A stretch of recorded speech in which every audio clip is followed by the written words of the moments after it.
سرخط خبرها. سرنگونی پهپادهای روسیه توسط ناتو آغاز جنگ جهانی سوم است. هشدار پزشکیان به اسرائیلی‌ها برای مجازات آماده باشید. اوکراین بزرگترین پالایشگاه‌های روسیه را هدف گرفتیم. و ضربه نخست به توافقات ابراهیم بعد از حمله به دوحه. اولین سفیر عربی اسرائیل را ترک کرد. سلام، به این سرویس خبری خوش آمدید. دیمیتری مدودوف معاون شورای امنیت ملی روسیه دوشنبه هشدار داد اگر کشورهای ناتو پهپادهای روسی را بر فراز اوکراین سرنگون کنند، این به معنای جنگ بین ناتو و روسیه خواهد بود. به نوشته روزنامه انگلیسی سان، مدودوف این اقدام محتمل ناتو را به معنای آغاز جنگ جهانی سوم دانست. او پیشنهاد کیف برای منطقه پرواز ممنوع را تحریک‌آمیز و اوکراینی‌ها و حامیان غربی آنها را احمق خواند. رادوسلو سیکورسکی وزیر خارجه لهستان بعد از ظهر دوشنبه گفت ما به عنوان ناتو و اتحادیه اروپا توانایی انجام این کار را داریم، اما این تصمیمی نیست که لهستان به تنهایی بتواند اتخاذ کند، چون این اقدامی تنها با همکاری متحدان ممکن است. او با ادعای حملات هوایی روسیه در منطقه افزود اگر بتوانیم پهپادها و دیگر اشیاء پرنده را فراتر از قلمرو خود هدف قرار دهیم، حفاظت از جمعیت ما به طور طبیعی بیشتر خواهد بود. اگر اوکراین از ما بخواهد که آنها را در قلمرو خود ساقط کنیم، این برای ما سودمند خواهد بود. اگر نظر شخصی من را بخواهید، باید این گزینه را مد نظر قرار دهیم. این در حالی است که دیمیتری پسکوف سخنگوی کرملین بعد از ظهر دوشنبه گفت ناتو در حال جنگ با روسیه است. این موضوع کاملا واضح است و نیازی به اثبات بیشتر ندارد. روسیه بارها ائتلاف ناتو به رهبری آمریکا را به تنش‌زایی در منطقه و ارائه انواع کمک‌های نظامی و اطلاعاتی در عرصه جنگ با اوکراین متهم کرده است. روسیه در خصوص لهستان نیز این کشور عضو ناتو را به عدم شفاف‌سازی متهم کرده است. ارتش لهستان اخیراً اعلام کرد چندین پهپاد را که وارد حریم هوایی این کشور شده بودند منهدم کرد. دونالد تاسک نخست وزیر لهستان نیز اعلام کرد 19 مورد نقض حریم هوایی ثبت شده است. متعاقب این ادعاها، وزارت دفاع روسیه در بیانیه اعلام کرد حملات پهپادی این کشور تنها متوجه تأسیسات نظامی اوکراین بوده است. همچنین برد پهپادهایی که گفته می شود وارد لهستان شدن بیش از 700 کیلومتر نیست و از نظر فنی امکان عبور آنها از حریم هوایی لهستان وجود ندارد. میخائیل اوليانوف نماینده دائم روسیه در سازمان‌های بین‌المللی مستقر در وین در این خصوص گفت وزارت دفاع لهستان از پذیرش پیشنهاد روسیه برای مشاوره درباره ادعای نفوذ پهپادها به خاک این کشور خودداری کرده است. اوليانوف اظهار داشت وزارت دفاع روسیه پیشنهاد مشاوره داده، اما طرف لهستانی آمادگی ندارد.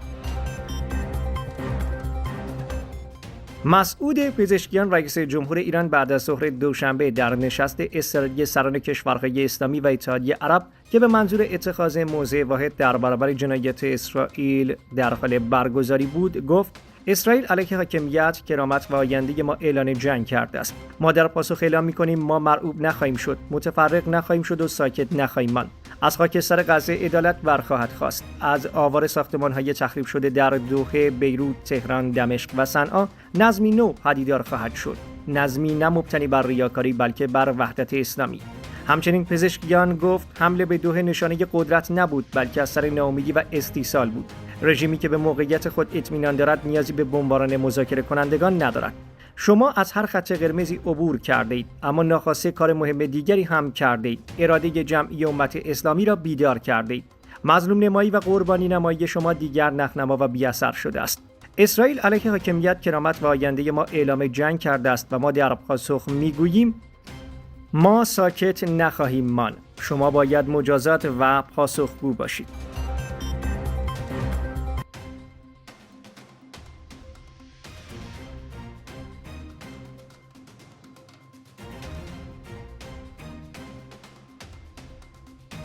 به گفته ستاد کل اوکراین، انفجار و آتش سوزی در پالایشگاه کریشی گزارش شده است و عکسی که منتشر شده ظاهراً آتش سوزی و دود را در آسمان شب نشان می‌دهد.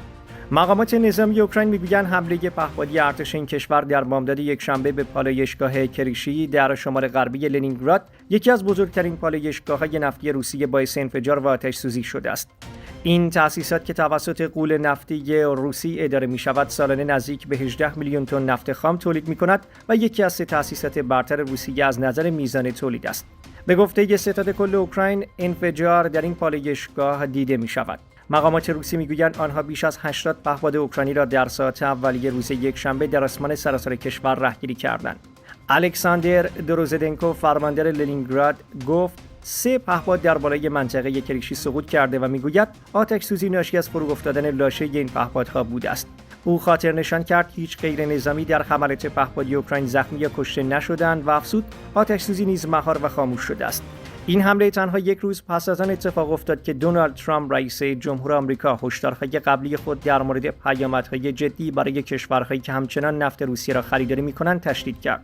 ترامپ روز شنبه به متحدان واشنگتن در ناتو هشدار داد اگر خرید نفت روسیه را متوقف نکنند باید در انتظار تعرفه‌های بین 50 تا 100% باشند.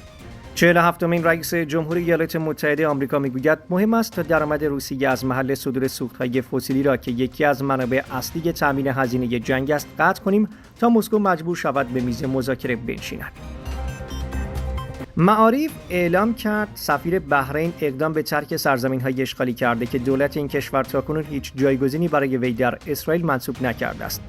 معارف در گزارشی در رابطه با ترک اسرائیل از سوی سفیر یکی از کشورهای عربی نوشت شاهد وارد شدن ضربه به توافقات ابراهیم هستیم و اولین سفیر عربی اسرائیل را ترک کرد. این وبسایت عبری زبان در ادامه نوشت معارف مطلع شده که خالد جلاهمی سفیر بحرین در اسرائیل آوریل گذشته پس از انتصاب به عنوان معاون وزیر امور سیاسی در وزارت امور خارجه پادشاهی بحرین این کشور را ترک کرد.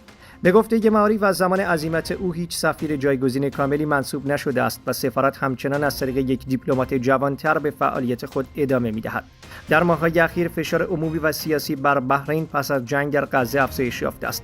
هفته گذشته حمله از سوی اسرائیل در دوحه قطر رخ داد که پس از آن بحرین بیانیه رسمی در محکومیت آن صادر کرد.